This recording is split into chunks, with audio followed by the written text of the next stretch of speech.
여러분 안녕하십니까. 이루어진다 라이브 김대홍입니다. 이제 이틀 뒤면 21대 대통령 선거 본투표가 치러집니다.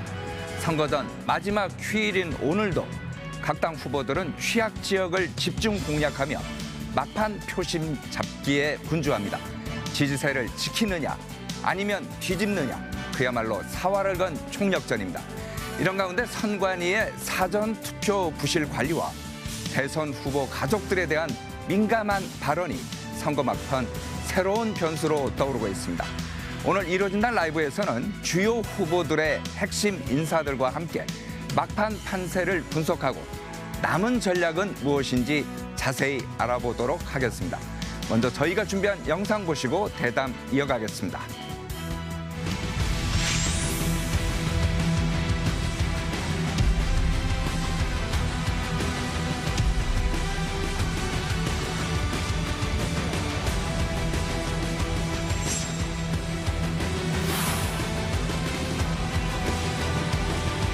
윤석열 내란 수계의 상황 정치의 가능성을 봉쇄하는 것, 그들에게 압도적 심판을 가하는 것, 이게 바로 대선의 의미 아니겠습니까?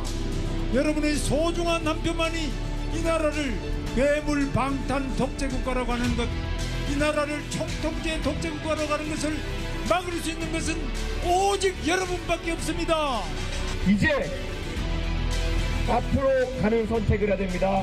좌도 아니고 우도 아니고 앞으로 나갈 수 있는 선택. 이번에 투표용지를 보시면 선명하게 나와 있을 것입니다.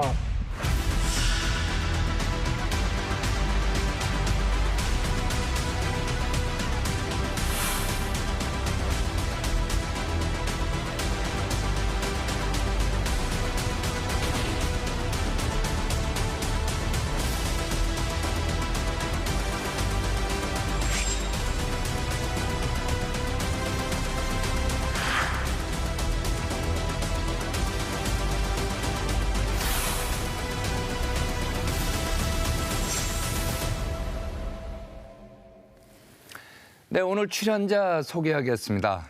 요즘 가장 바쁘고 또 긴장도 되고 누구보다 어깨가 무거운 분들입니다. 각 당 선대위에서 핵심 보직을 맡고 계신 세 분의 현역 국회의원들 모셨습니다.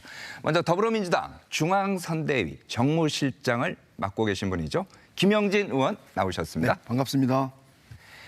국민의힘에서는 중앙선대위 상황실장을 맡고 계신 분입니다. 장동혁 의원 함께하십니다.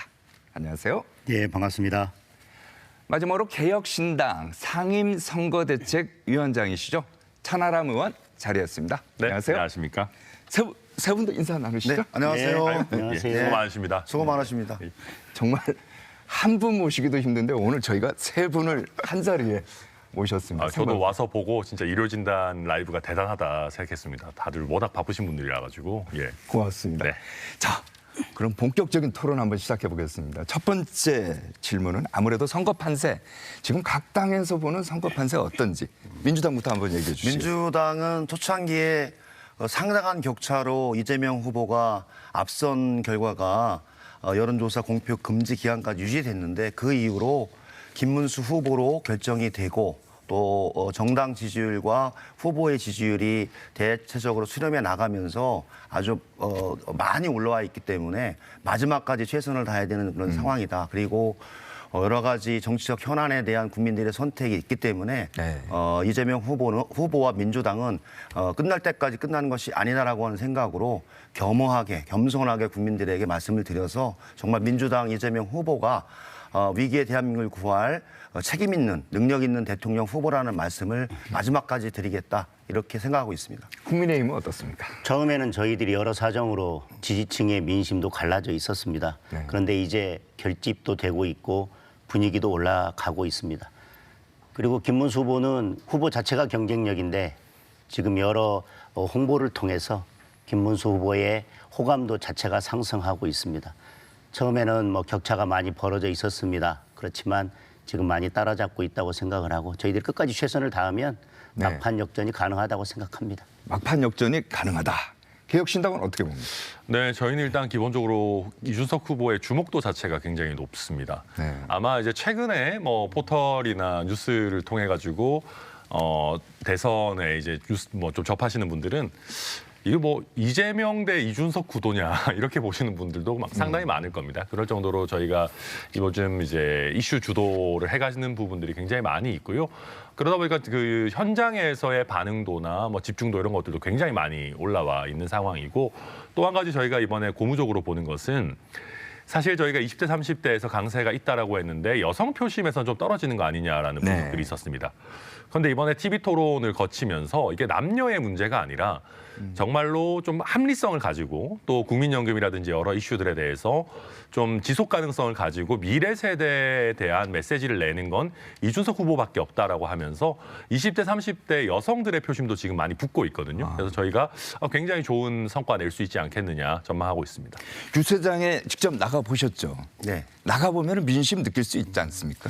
그렇죠. 제가 보기에는 다 우리 국민의힘이나 개혁신당도 유세를 쭉 전국적으로 해봐서 거의 한 바퀴 정도 돌고 마지막 지금 돌고 순회하고 있는데 네.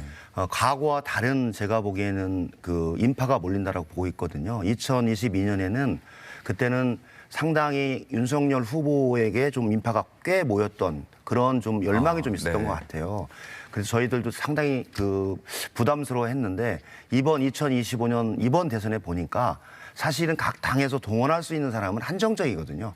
자발적인 국민들의 참여가 없으면 그런 정도의 유세 인원이 참여할 수 없는데 이번에는 네.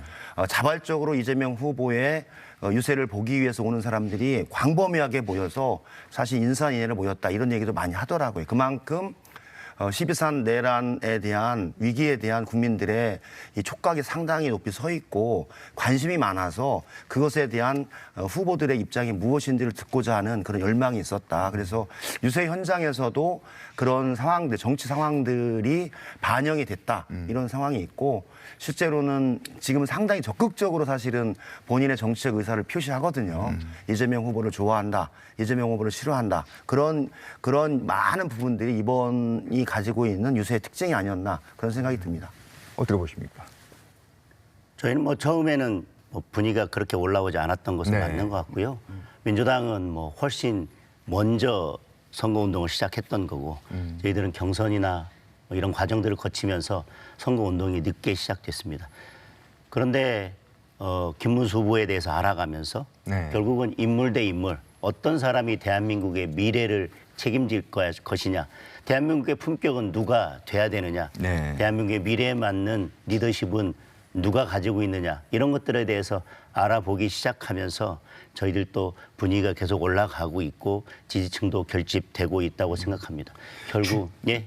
맞습니다. 네. 결국 이제 중요한 거는 중도층 민심 아니겠습니까? 아직까지 이제 투표 누구를 찍어야 될지 이제 결정하지 못한 분들도 계신데 이분들을 끌어들이기 위한 어떤 그런 현장에서의 방안 같은 것도 하고 있겠죠? 있죠. 저희가 사실 저희 후보 같은 경우에는 특히 중도층과 저관여층에 대해서 어느 정도의 우위를 가지고 있다라고 네. 저는 생각을 하는데, 그러니까 실제 이제 저도 뭐 선대위에 보면 내부 여론조사 결과 같은 것도 볼 수 있지 않겠습니까? 그러니까 근데 수치를 그건 말씀하시면 공평은 안 돼요. 절대 제가 네. 그러진 않고요. 공평은 안 돼요. 근데 이제 저희가 뭐가 있냐면 재질문을 하면 저희 후보 지지율이 좀 올라갑니다. 그러니까 무슨 말이냐면 처음에 어떤 후보 지지하십니까 하면 잘 모르겠어요. 뭐 없습니다. 이런 분들 계시잖아요.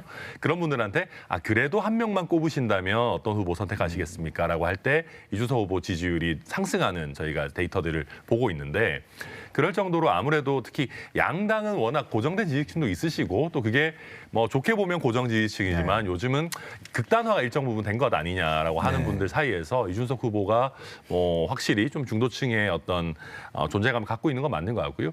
저도 이제 유세 현장에 있으면 이런 말 해도 되는지 모르겠지만 저희는 후보 연설 되게 많이 듣지 않습니까? 약간 비슷하다 보니까 저도 좀 지겨울 때들이 있거든요. 그러니까 똑같은 얘기를 많이 들을 때들이 있으니까. 그러면 저는 오히려 사실 대중 반응을 봅니다. 이게 개혁신당은 뭐 동원할 사람이 많지도 않지만 이게 유세를 하면서 점점 사람들이 오시는가. 그리고 사실 그냥 지나가시는 분들이 지나가시다가 발길을 멈추고 유입돼서 계속 들으시는가 아니면 이준석이네 하고 그냥 가시는가 이런 것들을 쭉 보는데 저희가 뒤로 가면 갈수록 전반적인 분위기도 올라오고 말씀드렸던 것처럼 자연스럽게 유입돼서 이준석 후보가 하는 얘기들을 귀 기울이시는 걸 보면서 아 이거 지금 저희 중도층에 먹히는 메시지 나오고 있다 보고 있습니다. 뭐 세 분 얘기를 종합해 보면은 다들 분위기가 좋다는 거 아닙니까?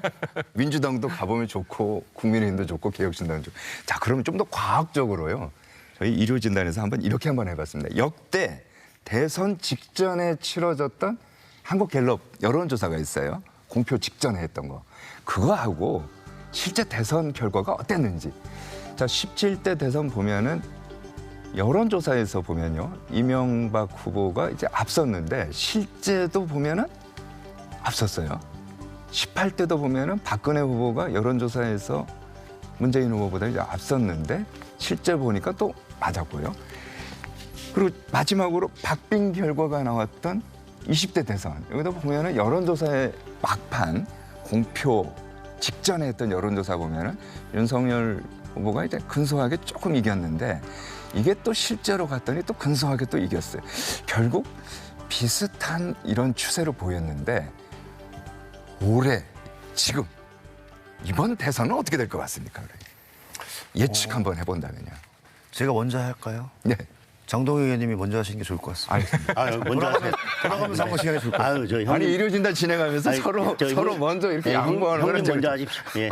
자 민주당 먼저 하십시오. 뭐 지금 그 앵커님이 말씀해 주셨듯이 그 이 대선 여론조사는 규모가 작은 총선이나 자치단체장 선거 또 규모가 큰 서울시장 경기지사처럼 그 표본 자체가 틀리거든요. 그래서 전체 5,200만을 상대로 여론조사를 체계적으로 쭉 해왔던 축적의 결과물이 사실 여론조사입니다. 그래서 그것 자체를 벗어나는 예가 많지 않았다는 부분들이 여론조사 전문가들의 예측이고 그에 따라서 조정이 되는데 그래서 아까 제가 말씀드렸듯이 이 여론조사 공표 금지 기간 전에는 이재명 후보가 조금 앞서는 그 수치로 나왔는데 그 이후로 여러 변동성이 생기면서 말씀하셨듯이 김문수 후보가 후보로서 정립이 되고 또 정당 지지율이 같이 수렴돼 나가면서 많이 올라오는 이런 분위기라고 보고 네네. 있어요. 그런데 저희들이 예측하기로는 그래도 우리 장동혁 의원님이 말씀하셨듯이 대세 역전으로 갈 수 있는 상황이 있을 것인가 거기에 대해서 저희들은 아마 거기까지는 쉽지 않을 것이다. 네.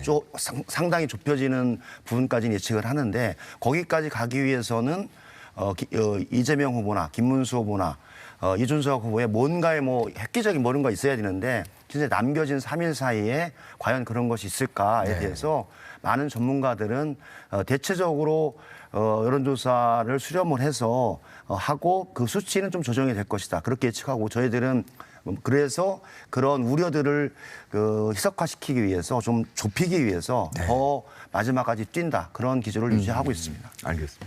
말씀해 주시죠. 공표 금지 기간 직전에 여론조사가 결국 대선 결과로 이어지는 그 공식이 깨어지는 대선이 될 것 같습니다. 이번에는 네. 좀 전에 제가 보여드린 거 지난 대선 같은 경우 공표금지 기간에 뭐 거의 10% 가까이 차이 나다가 0.7%로 사실 결과가 됐지 않습니까? 그러니까 0.7%는 사실 어떻게 알 수 없는 수치인데 김문수 후보 같은 경우에 특별한 리스크가 없고 후보 자체에 대한 것이 알려지면 알려질수록 지지율이 올라가게 될 것입니다. 지금 계속 올라가는 추세에서 공표 금지가 됐고요. 그리고 다른 뭐 특별한 앞으로 이틀, 3일 안에 리스크가 발생할 것도 없고 공표 금지 이후에 리스크가 발생한 것도 없습니다. 그런데 공표 금지 이후에 지금 민주당 같은 경우는 몇 가지 리스크가 나왔기 때문에 그것이 어떻게 반영될지 그리고 그것의 파괴력이 어떻게 될지 지켜봐야 될 것 같습니다. 그리고 공표 금지 기간 전에까지도 저희는 이 선거 기간도 짧고 경선 이후에 후유증도 있었기 때문에 결집이 다 끝나지 않은 상태였었습니다. 저는 여러 변수가 있기 때문에 충분히 어려운 싸움인 것은 맞습니다. 어려운 싸움인 건 맞겠지만 역전 가능하다고 생각합니다. 역전 가능하다. 저도 사실 뭐 잘 말씀해 주셨지만 지난번에도 윤석열 전 대통령이 좀 약간 여유 있게 이기는 거 아니냐라고 하는 분석들이 상당히 있었습니다. 이제 특히 뭐 출구조사 발표되고 하기 전까지만 해도. 그런데 요즘 워낙 이제 미디어도 발달하고 또 온라인으로 소통이 이루어지다 보니까 그렇죠. 이슈들이 워낙 빠르게 전파가 되고 또 마지막에도 변동성들이 일정 부분이 있는 것 같습니다. 그래서 저도 뭐 뒤집는 게 불가능해 보이지는 않고요. 특히 뭐 이제 유시민 작가 발언 등이나 뭐 여러 가지 이슈들이 있기 때문에 어느 정도 영향은 있을 걸로 보이고, 다만 저희가 조금 걱정하면서 보고 있는 거는 이제 최근에 이재명 후보가 이런저런 악재들이 있는데 결국 그러다 보면 이제 민주당 지지층도 또 결집을 하는 모양새들이 이어질 수 있어서 네. 이게 어느 쪽으로 지금 갈 것인가, 저희도 내부 여론조사 뭐 거의 매일 하고 있습니다만은 아주 좀 촉각을 곤두세우면서 보고 있고, 또 특히 저희 같은 경우는 이게 젊은 세대나 직장인 이런 계층은 여론조사에서 저희가 조금 포집이 쉽지 않은 부분들이 있습니다. 그래서 실제 어떤 득표율에 어느 정도 보여질 거냐 저희 굉장히 좀 열심히 보고 있습니다. 아무래도 이제 젊은 층을 타겟으로 하는 정책들이 많이 나오다 보니까 네네. 그런 거겠죠. 좀 그렇습니다. 알겠습니다. 자, 그럼 지금까지 이번 대선의 판세를 분석, 전망해 봤는데요. 아직도 지지 후보를 정하지 않은 유권자들이 상당수 있는 것 같습니다. 그래서 얼마 남지 않은 시간에 이들을 어떻게 자신의 지지 세력으로 만드느냐, 또 미디어를 어떻게 활용하고 얼마나 실수하지 않느냐 하는 것 등이 후보와 캠프에게는 특히 신경 써야 할 것 같은데요. 이제부터는 각 후보 선대위의 막판 전략이 뭔지, 또 남은 시간 표심을 움직일 수 있는 변수들은 뭐가 있는지 자세히 짚어보겠습니다. 먼저 후보 가족들을 둘러싼 발언부터 살펴보겠습니다. TV토론에서 이준석 후보가 이재명 후보 이름을 거론을 하고요. 이제 상대를 얘기를 하면서 말이 좀 그렇습니다만 성적 논란 이 발언이 있었습니다. 민주당과 개혁신당 이거 갖고 이제 서로 고소 고발 이제 있는데, 자 먼저 입장이 뭡니까? 개혁신당의 입장은요? 네, 뭐 저희는 좀 두 가지 층위로 좀 구분해서 말씀드리고 있습니다. 그러니까 첫 번째로는 국민들께 있어서는 불편함을 드린 부분은 저희 굉장히 진지하게 사과드리는 상황이고요. 이제 이준석 후보도 이야기했듯이 워낙 그 원문의 수위가 세다 보니까 본인 입장에서는 좀 수위를 낮춘다고 낮췄는데 그게 국민 눈높이에 잘 맞지 않았던 것 같습니다. 그런 점은 저희 굉장히 죄송스럽게 생각합니다. 그런데 두 번째 층위에서 이제 더불어민주당과의 관계에서는 저희는 기본적으로 이 이슈를 위선의 문제로 보고 있습니다. 무슨 얘기냐면 과거에 뭐 피해 호소인 뭐 이럴 때도 있었습니다만 과연 본인과 가까운 사람들, 본인 진영의 사람들에 대해서도 동일한 엄정한 잣대를 유지할 수 있느냐를 검증하기 위한 것이었고, 근데 거기에 대해서 TV토론 당시에도 사실 후보께서 명확한 입장을 내지 못하셨고, 그 이후에도 힘으로 어떻게 보면 세력으로 좀 진실을 이렇게 억누르려고 하는 본인 가족이나 진영에 대해서는 조금 너무 감싸려고 하는 모습들을 보여줬던 거 아니냐. 그러다가 이제 확정된 범죄 일람표가 나오고 이제 이재명 후보 아들께서 실제 뭐 똑같진 않습니다만 수위가 좀 순화가 되긴 했습니다만 관련 발언을 했다는 게 민주당 선대위에서도 인정이 되고 이재명 후보도 뭐 사과를 하시면서 이제 조금은 흘러왔지만 결국 그 과정에서 바로 국민들께 제대로 사과하기보다는 오히려 이준석 후보를 힘으로 누르면서 이준석이 거짓말한다라고 하는 프레임을 만들려고 했던 것이 저는 오히려 안 좋다고 보고요. 그다음에 최근에 이게 또 연결되는 게 사실 유시민 작가의 발언 아니겠습니까? 그러니까 자꾸 이렇게 보면 본인 진영에서 나오는 잘못된 발언에 대해서는 굉장히 유하게 어제 이재명 후보도 유시민 작가 발언 부적절했지만 국민들께서 용서하실 것이다. 저는 그런 어떤 태도가 결국은 문재인 정부 때 문제가 됐던 위선의 어떤 하나의 증표로서 작동한다 보고 있습니다. 민주당은 어떻게 보십니까?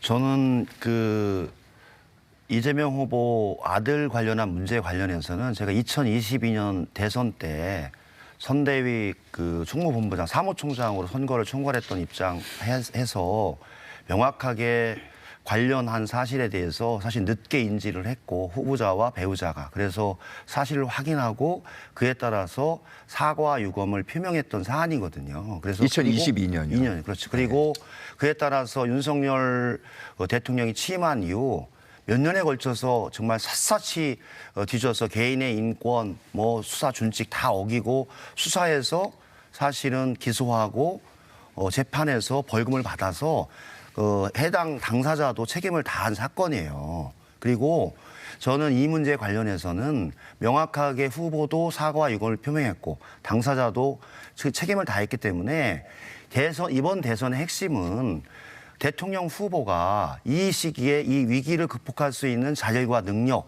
그다음 객관적인 뭐 실적이라든지 이런 부분들이 가능한 것인가에 대한 후보자의 자질과 능력을 검증하고 비전을 판단하는 선거인데 후보자도 아니고 후보자의 자제들과 사돈의 팔촌 또 유작가처럼 현재 민주당 당원도 아닌 사람의 발언까지 다 포함해서 책임져라 하는 거는 전 과하다라고 봐요. 그래서 유시민 작가에 대해서도 얘기했듯이 유시민 작가의 발언은 저는 적절하지 않고 부적절했다. 그래서 저는 유 작가가 반드시 사과하는 게 필요하다. 그리고 중언 부언하지 말고 깔끔하게 사과하는 게 필요하다는 입장이에요. 그렇게 하는 게 맞고 저는 이재명 후보는 얘기했듯이 춘풍추상이다. 한마디로 가까운 사람에게는 추상같이 그리고 국민에게는 춘풍처럼 이 춘풍추상의 원칙을 잘 지켜나가서 지금 분열과 위기의 대한민국을 통합의 대한민국을 만들어 나가자라고 하는 큰 방향에 제가 보기에는 뭐 큰 차이는 없을 것이다 그런 생각이 들어요. 그래서 전 네거티브도 이제 대한민국 선거에서 본인의 자질과 역량 그리고 본인의 것에 대해서 집중해서 검증하는 것이 본래 목적의 선거를 우리들이 달성하지 않나 그런 생각이 들어요. 너무 파편적으로 진행이 되니까 선거가 국민들이 왜 저러지? 이런 말씀들을 많이 하세요. 실제로. 그래서 좀 바뀔 필요가 있다 그런 생각이 듭니다. 저는 이 부분에 대해서 민주당의 대응 방식이 좀 잘못됐다고 생각합니다. 어떤 게요? 뭐 예를 들면 그런 발언을 순화했지만 대통령 후보자 토론회에서 과연 그렇게 언급할 것이냐의 문제는 논란이 있고 그 부분에 대해서는 이준석 후보는 깔끔하게 사과를 했습니다. 그리고 2022년도에도 문제가 됐다면 이미 문제된 사안이고 그때도 사과했고 이번에도 진심으로 사과한다고 했으면 끝날 일입니다. 그런데 어제도 이재명 후보가 이거에 대해서 옛날 지난 일이고 아무것도 아니다라고 별일 아니다 이렇게 했는데 국민들이 그 실제 댓글을 보고 느끼는 충격과 피해자가 느끼는 그 피해 이것과는 너무 거리가 먼 그 인식인 것 같고요. 자꾸 이걸 허위 사실이라고 하면서 판결문 범죄 사실이 그대로 나와 있는 걸 가지고 자꾸 이 조그만 꼬투리를 잡아서 허위 사실이라고 해서 마치 이준석 후보가 발언했던 그 모든 것들이 전혀 없었던 사실인 것처럼 몰아가려고 하는 것도 문제가 있다고 생각하고 본질적으로 이게 어떤 문제가 닥치고 리스크가 왔을 때 메신저를 공격하는 방식으로 계속 이것을 어떻게 모면하려고 하는 방식은 저는 문제가 있다고 생각합니다. 그냥 진정성 있게 사과했으면 될 일인데 진정성 있는 사과 없이 옛날 지난 일이고 예전에도 문제됐던 일이고 별거 아닌 걸 자꾸 키운다라고 계속 반응하는 게 문제라고 생각합니다. 유시민 작가 부분에 대해서도 마찬가지입니다. 다른 뭐 민노총조차도 이거에 대해서 문제가 있다라고 성명서를 냈는데 민주당이 아무 입장 내지 않고 있었습니다.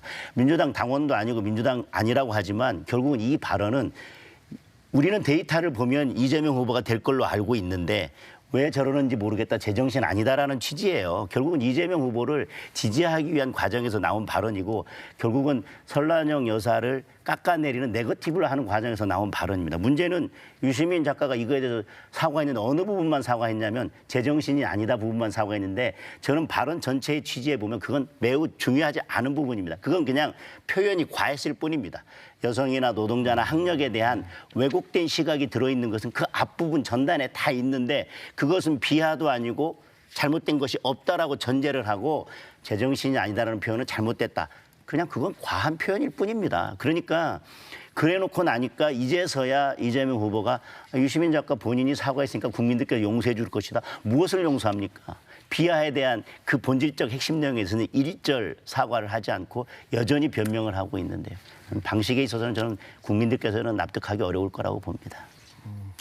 그러니까 제가 뭐 유시민 작가를 옹호할 거나 그런 생각은 없어요. 저는 유시민 작가의 발언은 적절하지 않고 올바르지 않았다. 그래서 유시민 작가의 말대로 명확하게 사과하는 게 필요하다는 명확한 입장이고 민주당의 대부분의 사람들도 그런 생각을 하고 있습니다. 그리고 유 작가에 관련한 부분들은 그렇게 판단하고 제가 유 작가와 김문수 후보, 설란한 여사는 사실 과거에 오랫동안 인연과 과정을 갖추고 서로 말 못할 여러 가지 사안들을 지난 여름의 과거를 많이 아는 사람들이라서 아마 나왔던 내용이라 제가 거기에 대해서 모르는 상황에서 더 얘기하는 것은 적절하지 않은 것 같아요. 그래서 저는 유시민 작가가 이 문제에 관해서 정확하게 사과하고 그렇게 하면 될 것이다라는 생각이 들고 그것까지 또 민주당의 이재명 후보까지 하는 거는 너무 과한 연결이다. 그래서 이재명 후보의 자율과 능력, 비전에 대해서 판단하고 그 자체의 도덕성에 대해서 말씀해 주시는 게 필요하지 않을까라는 생각이 듭니다. 알겠습니다. 자, 요건 어떻게 보십니까? 극우 성향 단체의 댓글 여론 조작 의혹이 또 이제 막판 변수가 될 것 같아요. 이게 보니까 이재명 후보가 댓글 조작은 반란 행위다. 끝까지 책임을 물어야 한다. 자, 민주당은 국민의힘과 이 댓글 여론 조작하고의 뭐 연관성이 있는 것 아니냐 이런 또 의심을 하는 것 같은데 이건 어떻게 보십니까? 그러니까 이번에 했던 그 댓글 관련해서 아마 제보가 있었고 사실관계가 있어서 저희들 신속 대응단에서 현장까지 방문해서 확인을 했는데 그 손자군이라고 하는 댓글을 전문적으로 달고 그다음에 뭐 선거사무원을 교육했던 기관이었다고 하더라고요. 근데 문제는 그 기관에서 지금 후보로 있는 김문수 후보의 김문수 TV 그리고 김문수 후보와 함께 자유통일당을 만들고 김문수 후보를 대표로 만들었던 너아라 TV가 그 손자군의 댓글의 의혹을 받고 있는 그 단체의 협력기관의 유튜브로 돼 있어요. 그렇기 때문에 저희들이 얘기하는 것은 김문수 후보가 최소한 이런 문제에 관해서는 댓글에 관한 진상에 대해서 후보가 어떻게 관여했고 어떤 방식으로 영향을 미쳤는지 얘기할 필요가 있다. 왜 그들은 김문수 TV를 자기 손자군 댓글 공작의 협력기관으로 선정했는지 그리고 전광훈 목사를 홍보하는 너아라 TV가 같이 돼 있는지에 대해서 평가할 필요가 있고요. 두 번째는 저는 자발적인 제가 보기에는 익명에 의한 댓글들은 사실 우리나라가 자유롭게 보정해주는 나라 아닙니까? 표현의 자유고 그래서 댓글의 문제를 가지고 저는 더 이상 논란이 되는 거는 선거식에 저는 적절하지 않다라고 봐요. 자유롭게 할 수 있죠. 그게 자유민주주의 대한민국의 장점이고 K민주주의 핵심인데 근데 이번 건은 2012년에 국정원의 댓글과 같이 조직적이고 목표를 가지고 네거티브를 중심으로 댓글을 하는 것 자체는 국민의 자발적인 의사표현인 표현의 자유에 의한 댓글과는 질적으로 다른 것이기 때문에 저는 명확하게 사실관계를 규명하고 그것이 선거 공작이라든지 이런 네거티브 공작으로 이용한 조직적인 행위였다라고 하면 그에 따르는 합당한 법적인 조치와 처벌이 필요하다. 그래서 이 문제에 관해서는 김문수 후보께서도 입장이 좀 필요하다 그렇게 보고 있습니다. 김문수 후보나 저희 선대본부와는 관련이 없다는 것을 어제 명확히 밝혔습니다. 그리고 국민의힘과도 관련이 없고요. 예를 들면 이것을 보도한 유튜브 채널에 보면 뭐 무슨 행사에 참여했던 조정훈의 첫 발언이 여기가 뭐 하는 단체입니까? 이렇게 묻고요. 권성동 의원 같은 경우에는 여기 예산은 뭐 어떻게 합니까? 전혀 알지 못하고 있는 상태에서 행사를 참여했다는 걸 알 수 있고 저는 이것을 보면서 김만배 신앙님 그 지난번 대선 때 선거 공작 사건 시즌 2가 떠오릅니다.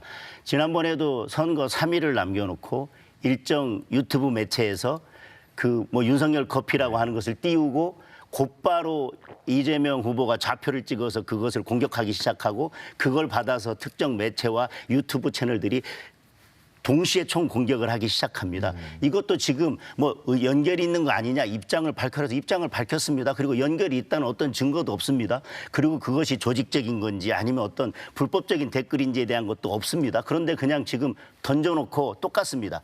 그 똑같은 유튜브 매체에서 던져놓고 곧바로 이재명 후보는 유세 다니면서 이것을 마치 댓글 공작인 것처럼 막 이야기하고 그것들이 또 지금 언론을 받기 시작하고 똑같은 방식으로 적어도 이제 대선 4일을 남겨놓고 똑같은 방식으로 이걸 던지기 시작하고 있습니다. 그러면 저희들은 이게 똑같은 방식으로 지금 지난번에 대장동 커피 시즌2가 아닌가 의심할 수밖에 없고 어떤 관련성도 없다고 교육부도 관련이 없다고 얘기했고 늘봄학교도 관련이 없다고 얘기했고 저희 선대본부나 김문수 후보가 관련이 없다는 이야기를 했는데도 불구하고 계속 키우는 것은 지금 아들 문제나 지금 유시민 작가의 그런 부정적인 여론을 덮기 위해서 지금 계속 지난번과 똑같은 걸 하고 있는 게 아닌가. 댓글에 관해서는 우리가 그 드루킹 댓글처럼 무슨 매크로나 어떤 프로그램을 이용해서 한 그것이 대표적인 것이고 저는 이 문제에 대해서는 명확하게 입장을 밝혔기 때문에 더 이상 이 문제를 가지고 네거티브 그리고 결국은 이 정확한 사실도 없이 그냥 대충 이렇게 연결시켜서 부정적인 이미지를 다 연결시켜서 여기다 몰아놓고 사실 공작과 이게 지금 네거티브가 아직 합쳐져 있는 거 아닙니까?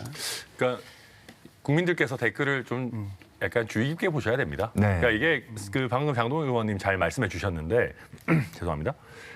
이게 뭐 매크로 같은 걸 쓰지 않는 한은 예를 들면 어떤 조직이 좌표 찍기를 해서 단체로 가서 글 쓴다고 해서 이게 위법하다고 단정하기는 쉽지 않습니다. 그러니까 내용을 봐야 되는 거죠. 뭐 예컨대 거기에 내용이 뭐 지나친 허위 사실이나 뭐 음란 사실이나 뭐 이런 게 있다면은 그 내용 규제는 누가 쓰든 동일하게 적용이 되는 거고 뭐 두 가지일 겁니다. 공무원들이 이제 공적 조직을 이용해서 뭐 한다든가 아니면 허용되지 않은 매크로 드루킹 같은 거를 한다든가의 사례인데 이번 사례는 그런 건지는 저는 잘 모르겠습니다. 네. 그래서 저도 그래서 이런 거 보고 있으면 그러니까 민주당은 그럼 이런 거 하는 조직이 없을까? 예전에 이재명 후보는 본인이 스스로 손가락 혁명군 이런 걸 얘기하면서 댓글 부대가 되어달라라는 얘기를 굉장히 오랜 기간 해왔고 또 최근에도 뭐 최근이지 뭐 예전에도 보면 요즘 민주당 당원들의 화력이 예전 같지 않은 것 같다.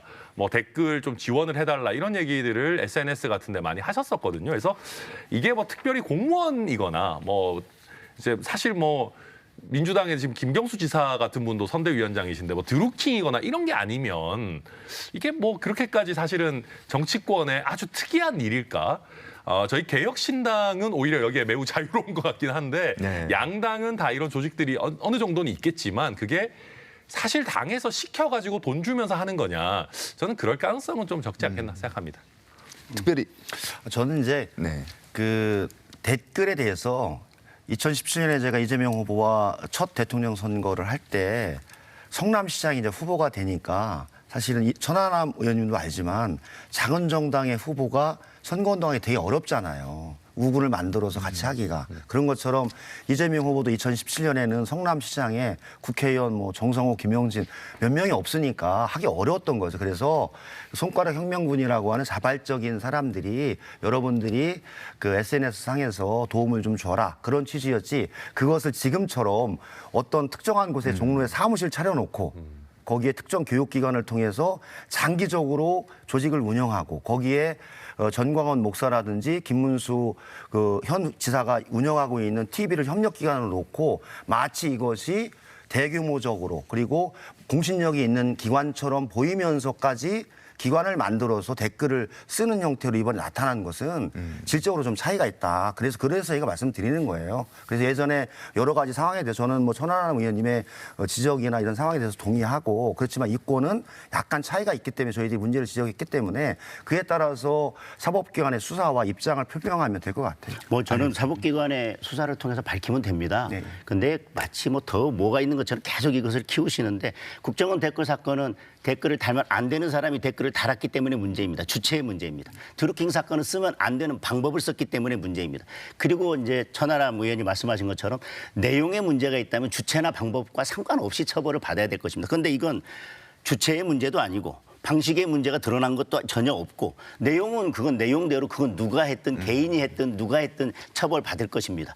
그런데 지금 아무것도 드러난 것도 없는데 선거 그냥 4일 전에 그냥 막 이걸로 계속 유세하면서 뭐 계속 말씀하고 다니시는 거예요. 마치 뭐가 큰 게 있는 것처럼. 그러니까 자꾸 지난번에 그 대장동 커피 시즌2가 생각이 난다는 알겠습니다. 겁니다. 자, 같은 말씀을 이제 계속 반복하시는 것 같아갖고 다음 주제로 저희가 좀 넘어가 보겠습니다. 자, 사전투표 얘기 좀 해봐야 될 것 같습니다. 세 분 다 사전투표 하셨죠? 예. 저는 보면 못했습니다. 본투표 하십니까? 저도 본투표할 예정입니다. 본투표 하시고. 상황 실장이라서 예, 예. 한 군데 찾으러 가다가 또 급한 일이 생겨서 다시 돌아오는 바람에 저는 막상. 우리 아들과 같이 하기 위해서 일정을 네. 조정했습니다. 알겠습니다. 아니, 그러시면은 두 분은 저는 약간 한가해 보이고 이제 그런 것 같은데 그건 무슨 말씀이세요? 저도 아니, 바쁩니다 지금. 제가 보기에는 예. 지금은 사전투표와 본투표가 상황과 일정 조건에 따라서 선택하는 거라 예. 우리 가족이 맞습니다. 한번 하자 해서 날짜를 좀 조정을 했어요. 아들이 바빠가지고 같이 하자. 아, 근데 그건 되게 좋은 네, 그렇게 했어요. 그렇게 결정한 거지. 아직 아들이 다른 생각은 10살이라. 예.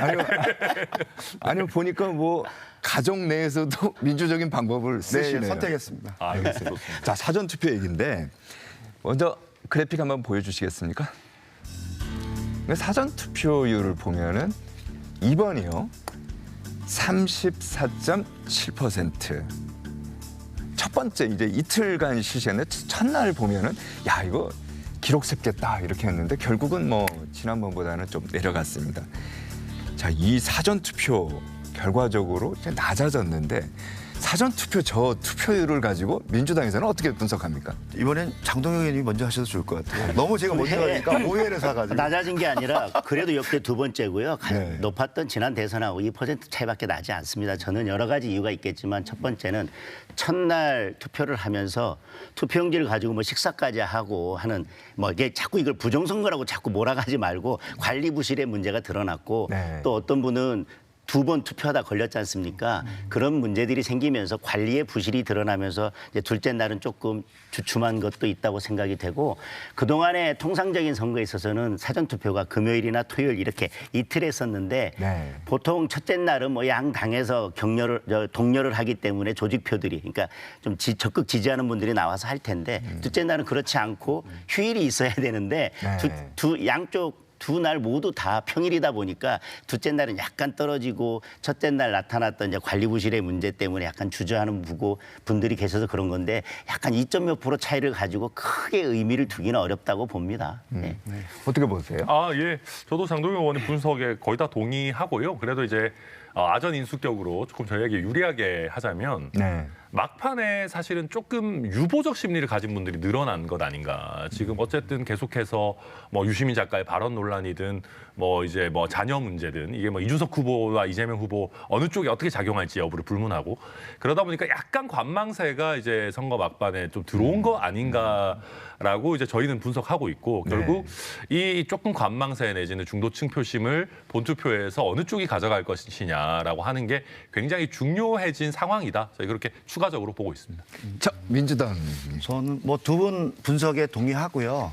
저는 이번에 여러 가지 요인이 같이 복합적으로 작용했다고 봐요. 저는 이준석 후보의 발언도 저는 사실 이준석 후보가 보수의 젊은 정치인의 사실 긍정적 정치적 자산을 많이 가지고 있는 후보라 잘 그 성장해 나갔으면 좋겠다는 입장이거든요. 근데 이번에는 본인이 쌓아왔던 정치적 자산을 많이 잃는 게 아닌가라고 저도 생각하고 많은 분들이 그렇게 생각하시더라고요. 그래서 그런 영향 그리고 뭐 이재명 후보의 아들에 관한 여러 가지 논란 그다음에 김문수 후보의 여러 가지 그런 논란들 이런 부분들이 같이 복합적으로 작용을 했는데 실제로 첫날에 높았던 부분들은 그래도 이번 선거가 정상적인 선거가 아니었다. 한마디로 5년 단위로 하는 우리나라의 선거가 아니라 3년 윤석열 대통령의 파면에 따른 그 대선이었기 때문에 이 위기 속에서 내가 나가서 나의 의사를 표명하는 게 필요하다라고 했기 때문에 첫날은 저는 많이 적극적이신 분들이 많이 나오셨다라고 보고요. 두 번째 날은 좀 객관적인 한계가 있는 것 같아요. 왜냐하면 휴일이 아니기 때문에 사실 저희 아들도 그렇고 직장에 다니는 사람들이 아침에 일찍 6시부터 7시 나가고 하고 출근을 해야 된단 말이에요. 네. 그리고 이번엔 사전투표가 높다 보니까 여의도든 강남이든 종로든 맞아요. 너무 줄을 많이 쓰는 거예요. 점심시간에는 특히 너무 그렇죠. 그렇기 때문에 현실적으로 그런 문제가 있었다라고 보고 그래서 본 투표 때 제가 보기에는 그런 분들이 많이 참여를 하게 되면 큰 투표율의 차이는 없을 것이라고 봐요. 그래서 저는 사전 투표가 이런 정도로 국민들에게 그 높게 간다면 투표의 장소나 이런 시간들을 좀 적절하게 조정해 줄 필요가 있지 않냐. 국민들이 자기 의사를 표현해야 되는데 투표 장소가 너무 한정적이고 시간도 6시부터 6시까지니까 직장인들이 하기가 불편하거든요. 맞습니다. 이런 문제에 대해서도 정치권에서 좀 제도 개선이 필요한 게 아닌가라고 많은 분들이 얘기를 해주셨습니다. 이 사전 투표 보면요. 지역별 그 편차가 참 큰 것 같아요. 한번 보여주시겠습니까? 사전 투표율을 보면요. 이 가장 투표율이 높은 지역이 전라남도 56.5%고요. 가장 낮은 지역은 대구예요. 25.6%. 흔히 이제 대구 하면은 보수 진영의 텃밭이다 이런 얘기도 하는데 저렇게 이제 사전 투표율이 낮다는 거 이건 또 어떻게 해석해야 됩니까? 근데 뭐 수치만 가지고 말씀 드릴 건 아닌 것 같고 전남 지역이 높았고 대구 지역이 낮았던 것은 늘 모든 선거에서 비슷한 양상이었습니다. 그리고 대구 지역은 약간 유보하는 것도 있는 것 같습니다. 여러 가지 상황이 이제 좀 관망하자는 것도 있지만 아까 우리 천하람 의원 말씀하신 것처럼 우리 대구 지역의 경우에는 우리 김문수 후보를 지지하는 분들도 있고 또 이준석 후보를 지지하는 또 분들도 네. 많이 계시기 때문에 사전투표 전까지 단일화를 이뤄내지 못했지만 그래도 마지막까지 또 단일화가 어떻게 될지를 지켜보시기 위해서 유보한 분들도 계시고 기본적으로는 TK 지역 이쪽은 늘 사전투표율은 낮았고 본투표율이 상대적으로 훨씬 더 높았기 때문에 아까 우리 김영준 의원님 말씀하신 것처럼 뭐 지역별 차이나 지난번보다 뭐 2점 몇 프로 낮다 이런 걸 떠나서 최종 투표율은 뭐 지난번 대선과 크게 차이 나지 않게 많은 분들께서 투표해 주시리라고 생각합니다. 알겠습니다. 이 관리 부실 관련해서 좀 전에도 이제 말씀을 하셨습니다만은 이제 여론의 지적을 또 받아요. 그리고 노태악 중앙선관위 위원장도 이제 어제 일부 문제점을 인정하면서 이제 대국민 사과도 하고 했는데 그런데요, 김문수 후보가 이런 얘기를 했습니다. 절차가 엄격하게 지켜지지 않았을 때 결과 자체에 승복하기 어렵지 않겠냐. 이걸 보고 이제 민주당에서는 대선 불복 밑자락을 까는 것 아니냐. 또 이런 얘기도 나오고 하는데 어떻게 보십니까? 뭐 여러 가지 얘기할 수 있지만 저는 이제 5,200만 유권자 한 4,400만 투표를 관리하다가 그런 상황이 일어났고요. 그리고 특히 이번에 사전투표일이 첫날 집중해 나가고 특정 지역에 한마디로 유동 인구가 많았고 직장인이 많았던 자리에서 그런 상황이 있었으니까 사실은 선거 사무실, 그러니까 투표 사무실 안에 들어왔을 때 발급을 해주고 그걸 통제를 했어야 되는데 그 너무 많이 밀려오니까 투표 사무원들이 조금 빨리 투표용지를 교부를 한 거죠. 그리고 관리를 안 했고. 그래서 일어났던 사건이었기 때문에 저는 그에 따라서 합당한 조치를 선관위에서 한 것이라고 보고 저는 작은 그런 문제에 관해서 선관위가 일찍 유감 표명을 한 것은 좀 잘했다라고 보고요. 앞으로 더 그런 문제들이 본 투표에서 이어지지 않았으면 좋겠다라는 봅니다. 그리고 전체적으로 선거에 대한 민주적인 선거에 대한 결과에 대해서 저는 서로 승복하고 따르는 것이 민주공화국 대한민국을 잘 만들어가고 키워나가는데 중요한 것이라고 보거든요. 그래서 양 후보나 세 당이 서로 그런 문제에 관해서는 크게 정치적 합의와 이후에 그런 부분들을 어기지는 않을 것이다. 저는 그렇게 보고 그런 정도로 저는 대한민국이 성숙은 됐다라고 봅니다. 저도 뭐 새 후보가 이런 사소한 문제, 뭐 사소하다고 하면 또 이제 이런 무엇들에 대해서 사소하지 않다고 여기는 분들도 있을 것입니다. 그런데 이런 일부 투표소에서 발생한 문제를 가지고 나중에 뭐 대선 불복까지 이어진다 그런 건 아니고 김문수 후보가 그 발언한 취지도 이미 이 문제가 생기니까 벌써 가처분 소송이 줄을 잇고 있습니다. 그리고 선거가 끝나고 나면 이런 문제 때문에 후보 본인이나 정당에서 소송을 제기하지 않더라도 지지자분들께서 선거 무효 소송을 제기하는데 이렇게 절차가 문제가 있거나 관리가 부실하게 되면 국민들께서 지지자분들께서 승복하지 못하고 절차에 불복하는 분들이 많아지실 것이다. 저는 이번 이런 문제가 있어서 지지자들이 제기하는 소송은 선거 무효 소송은 지난번보다 더 많아질 거라고 생각합니다. 그러니까 그것은 선관위가 자초하게 된 것이고 그런 부분을 지적한 것이지 김문수 후보가 직접 나서서 나는 이 문제가 있기 때문에 내가 패배하면 나는 선거 무효 소송을 내가 직접 제기하겠다. 국민의힘은 꼭 제기해야 된다. 그런 의미는 전혀 아니었습니다. 그러니까 저도 뭐 당연히 김문수 후보가 불복하실 리는 없다고 보는데 근데 이제 그 국민의힘에서는 이런 선거 관리와 관련한 메시지는 굉장히 조심할 필요가 있다고 생각합니다. 그러니까 이게 지금 우리가 아까 뭐 호남과 영남의 사전투표율도 얘기하고 그랬지만 이게 뭐 부정선거 담론일지 아니면 부실 관리 담론일지 뭐 국민의힘은 여러 가지 평가들을 합니다만 지지층에서는 부정선거 담론이라는 게 굉장히 광범위하게 퍼져 있는 건 사실이거든요. 국민의힘 지지층 같은 경우에. 그러다 보니까 사실은 계속해서 캠페인 할 때마다 국민의힘 후보들은 나와서 민주당은 3일 투표하니까 우리도 3일을 풀로 써야 됩니다라고 하지만 이게 하루아침에 모두 전환이 잘 안 되고 있는 면이 저는 있다라고 보고요.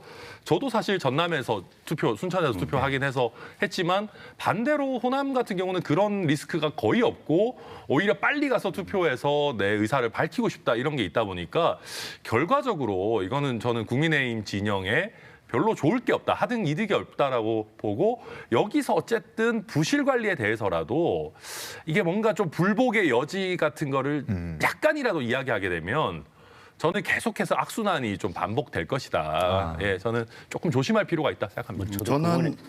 저는 제가 보기엔 이번에 아까 이제 그건 선관위가 저는 조금 더 좀 집중해서 관리가 필요했다. 그리고 정신 차려야 돼요.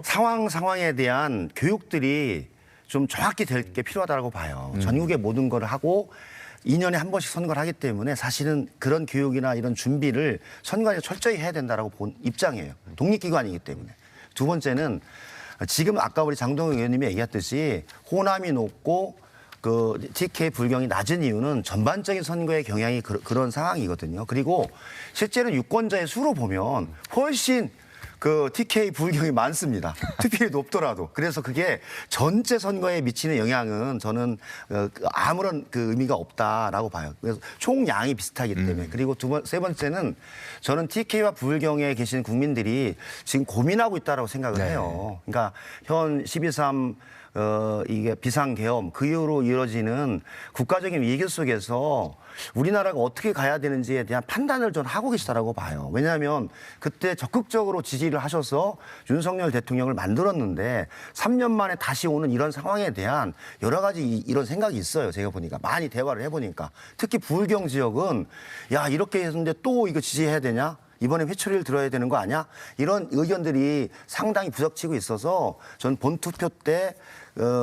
계신 분들이 나름대로 판단을 하실 것이다 하는 생각이 들어요. 그래서 예전과는 다른, 그러니까 투표율은 전체적으로 과거처럼 수렴이 되지만 투표의 경향은 2022년 대선과는 좀 다르게 나타날 수 있다. 그렇게 예측하고 그러면 있습니다. 제가 직접 여쭤보겠는데 만약에 TK 같은 경우에 이재명 후보가 30% 이상 받을 수도 있을까요?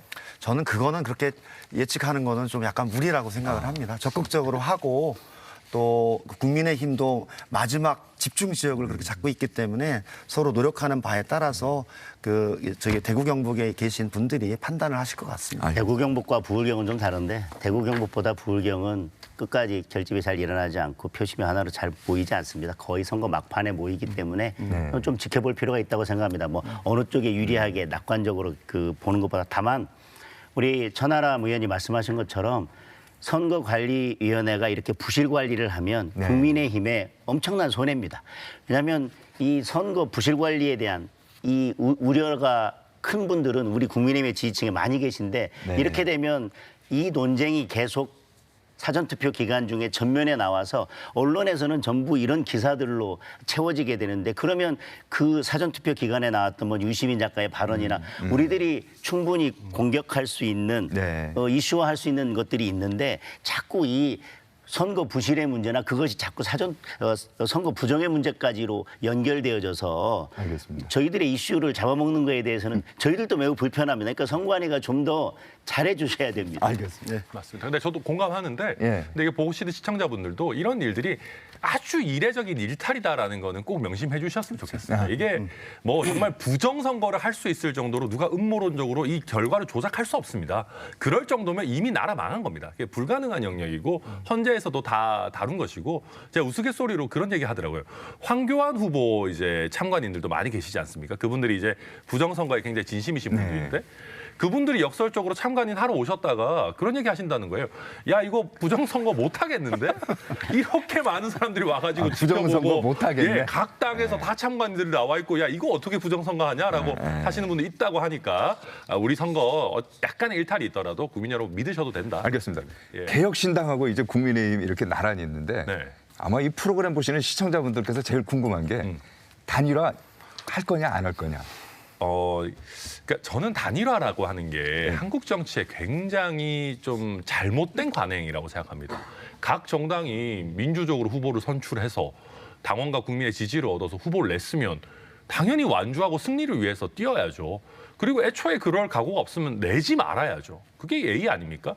그러다 보니까 대선에서 차라리 제도적으로 결선 투표제를 도입하자라고 하는 얘기들을 하고 있는 것이고 저희 이준석 후보는 정치할 날이 굉장히 깁니다. 이게 뭐 이번에 한탕하고 그냥 끝내고 이럴 사람이 아니고 본인이 이야기했던 걸 지켜야 되고 저는 이번에 이준석 후보가 단일화하지 않고 완주하는 것 자체가 한국 정치의 큰 발전이라고 생각하는 게 저희가 단일화 안 하겠다 몇백 번 얘기했는데 국민들이 안 믿으세요. 그만큼 정치 불신이 심각한 거거든요. 그래서 젊은 저희 이준석 후보 정도라도 자기가 한 말을 지켜야 되지 않나. 그게 큰 의미가 있다 생각합니다. 이준석 후보 이번에 예측하는 거예요. 네, 네. 투표율 네. 10%, 15% 이런 얘기 많이 하지 않습니까? 10% 밑이냐, 10%를 넘을 거냐, 아니다, 15% 도달할 거다 하는데 몇 퍼센트 정도 예측하세요? 그러니까 저희가 이제 목표는 늘 승리고요. 그러니까 저는 이렇게 말씀드리고 싶습니다. 이준석 후보와 개혁신당은 항상 예상을 뛰어넘으면서 지금까지 왔습니다. 그러니까 저도 선대위원장으로서 참 처음에는 참담했던 게 제가 방송을 나가고 인터뷰를 할 때마다 첫 질문은 그런 거였어요. 니들 돈도 없는데 완주나 할 수 있겠냐. 저희가 지금 누구보다 상승세를 그리면서 저희 열심히 뛰어오고 있습니다. 그리고 2%, 3%나 나오겠냐. 심지어 어떤 평론가분은 저 바로 옆에서 그런 얘기했어요. 니네를 단일화 대상으로 고려라도 해주면 고마운 줄 알아라. 그 정도만 돼도 너네 성공한 거다. 저희는 그런 어떻게 보면 정말 그 3당의 어려움과 이런 거를 뚫으면서 지금까지 왔던 것이고 자세한 내용 보면 거의 뭐 눈물 젖은 빵을 먹으면서 여기까지 사실 온 겁니다. 저는 그래서 이번에도 뭐 10%, 15% 하시지만 예상을 뛰어넘는 결과 낼 수 있을 거라 믿고요. 또 이 정도 왔으면 국민들께서 이준석 후보가 완벽하지 않고 마음에 안 드는 것도 분명히 있을 겁니다. 그러나 우리 사회에서 분명히 이런 도전이라고 하는 거는 가치가 있다. 그러면 10%, 15% 이상을 넘겨서 뭐 재정적으로든 아니면 당의 지속 가능성이든 조금 더 도와줘야겠다라고 하는 그런 홍준표 시장이 이야기했던 미래를 위한 투자다라는 심리가 저는 작동할 거다 생각합니다. 믿고 있습니다. 그 어제 보면은요, 장 의원님. 네. 어제 보면 단일화 얘기 뭐 언급하실 거 있습니까? 아니 뭐 단일화라는 게 후보 두 분이서 손을 잡고 뭐 카메라 앞에서 사진 찍는다고 단일화가 되는 건 아니지 않습니까? 네. 양쪽에 갈라져 있는 표를 하나로 모으자고 하는 건데 그러려면 저는 상황도 맞아야 되고 명분도 있어야 된다고 생각합니다. 그런데 지금 상황과 명분이 되느냐 그것은 좀 국민들께서 지켜보실 일이고 또 뭐 저희들이 만약에 자꾸 단일화 이야기만 하다가 후보에 집중하지 못하고 정책에 집중하지 못하다가 단일화 안 됐을 경우에는 결국은 선거에서 매우 불리한 위치에 놓일 수밖에 없기 때문에 자꾸 모든 것을 단일화 이슈로 끌고 가는 것보다는 후보 자체에 집중할 수 있도록 하고 저희 정책에 집중할 수 있도록 하는 것이 현재 이제 이틀밖에 남지 않은 이런 상황에서는 그게 선거 전략상으로는 맞다고 봅니다. 현재 뭐 보시지만 단일화의 그 효용의 50%는 이제 삭감이 됐다. 왜냐하면 전체 보통 평균 우리 저희들이 투표율 아까 우리 장동혁 의원님이 말씀하셨듯이 2022년 정도 투표율로 서로 아래 위로 예측을 하는 상황에서 네. 34.7%가 투표를 했기 때문에 한 45% 이상 정도 투표를 한 상황이에요. 그래서 그 이후에 단일화의 효과가 과연 있을까에 대한 판단도 있고요. 아까 우리 천하람 의원님이 얘기하셨듯이 이 단일화 문제가 계속 우리 정치권의 그 아주 아킬레스건이에요. 그래서 이재명 후보도 이번 개헌 때 그래서 차라리 결선 투표를 도입하자. 그래서 비슷한 정책을 가지고 있는 사람들이 50%를 넘지 못하면 1등, 2등 후보가 단일화를 결선 투표를 통해서 결정을 하면 대표성도 높이고 국민적인 신뢰와 힘을 얻는다. 그런 취지로 저는 개헌과 제도 개선을 통해서 좀 해결했으면 좋겠다는 입장이에요. 네. 그리고 이번에 저는 아까 말씀드렸듯이 이준석 후보가 단일화에 대한 입장을 여러 차례 얘기했는데 조금 더 분명하게 말씀을 하시는 게 마지막에 필요한 것 같고 그다음에 저는 TV 토론상에서의 발언 자체가 성적인 발언 자체가 이준석 후보가 원하든 원치 않든 결론은 김문수 후보를 도와주는 형태의 역단일화를 본인 스스로 만들어 놓은 상황이 돼서 이준석 후보가 그동안 해왔던 부분을 보면 큰 흐름에서 약간 엇나간 상황이라서 대단히 안타깝다라는 생각이 들어요. 그래서 저는 더 이 문제를 가지고 주장하는 것보다는 깔끔하게 사과하고 하는 게 이준석 후보의 미래를 위해서 좋겠다 이런 생각이 많이 들었습니다. 자, 저희가요 오늘 진짜 어떻게 보면 재미있으면서도 유익한 그 토론을 한 것 같고요. 그 선거 막판에 정말 정신이 없을 텐데 저희 프로그램에 출연해서 고맙고요. 마지막으로 각자 1분씩 제가 드릴 테니까요. 우리 후보가 꼭 대통령이 돼야 되는 이유 이거 1분씩 어떻게? 저부터 할까요? 개혁신당부터 시작할까요? 네. 저는 대선 다음 날 CNN, BBC, 알자지라, 블룸버그의 헤드라인을 한번 생각해 보셨으면 좋겠습니다. 김문수 후보가 만약에 당선이 된다라고 하면 비상계엄을 일으킨 정당 다시 한번 집권하다. 한국의 민주주의 괜찮은가가 헤드라인이 될 겁니다.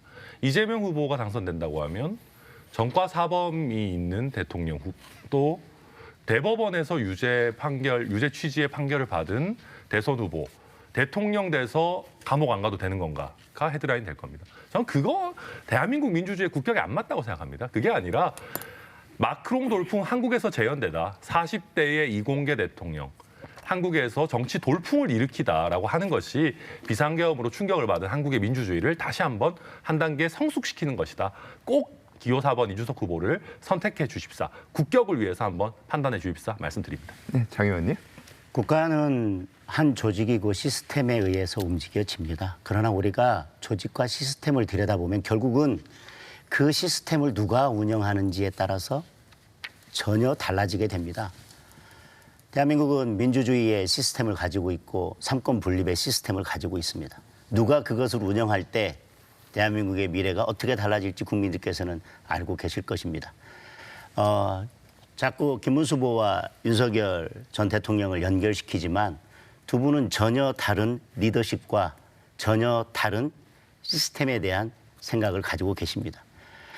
왜 자꾸 김문수 후보가 그전과 똑같은 국가를 운영할 거라고 생각하시는지 저는 전혀 이해하기 어렵고요. 김문수 후보와 이재명 후보를 놓고 본다면 그래서 저희들이 도덕성 검증도 하고 여러 가지 검증을 하는 거 아니겠습니까? 대한민국을 과거로 회귀시킬 것인지, 삼권 분립을 무너뜨리고 과거로 회귀시킬 것인지, 아니면 본인의 임기를 단축하고 임기 단축 개헌을 통해서 제7공화국의 문을 열고 이준석 후보 같이 대한민국의 앞으로 미래를 이끌어갈 젊은 정치인들에게 새로운 길을 열어줄 것인지 국민들께서 판단하실 것입니다. 네, 민주당도 말씀해 주시죠. 네, 이번 대선은 일상적으로 5년마다 만들어지는 대선이 아니었습니다. 실제로는 2027년 대선인데 12월 3일 윤석열 대통령에 의해 비상계엄 군사 쿠데타를 했기 때문에 그에 따라서 탄핵과 파면에 의해서 치러진 선거입니다. 저는 최소한 이번 선거에 나올 사람이라면 비상계엄에 반대하고 그것을 일으켰던 내란 속에 윤석열 대통령에 대한 탄핵에 찬성하는 사람들이 최소한 이번 대선에 나오는 게 국민에 대한 도리와 양심이다. 이런 생각이 듭니다.